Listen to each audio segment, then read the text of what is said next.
Allah'ına kurbanım sana. Sen Allah'ına bunu çok sevip diye çalıyorum abi. Allah'ına kurbanım sana. Ben seviyorum onu. Oynayasın var şunu kalk oynayasın var.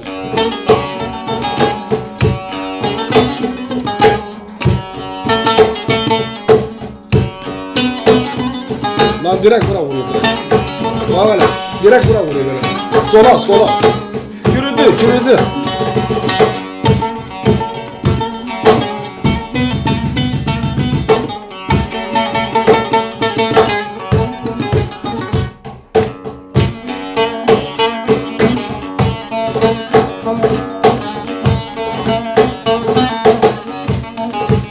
Oynayasın geliyor değil mi? Ha valla.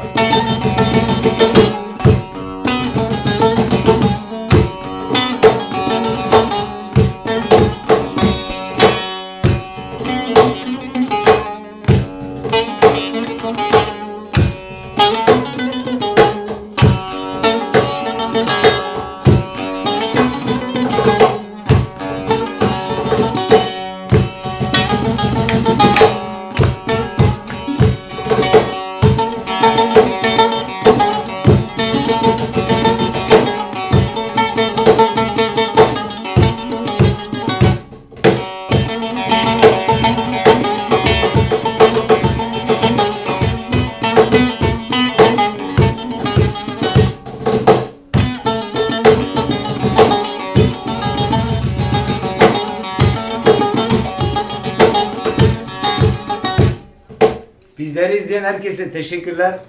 Cuma Duyar abi Eyvallah. bugün geldi, şeref verdi, dedim bir ufaktan canlı yayın yapalım. Eyvallah şerefim var olsun. Bir hatamız olduysa affedin. Allah'a emanet olun. Hayırlı geceler diliyorum. En iyi geceler.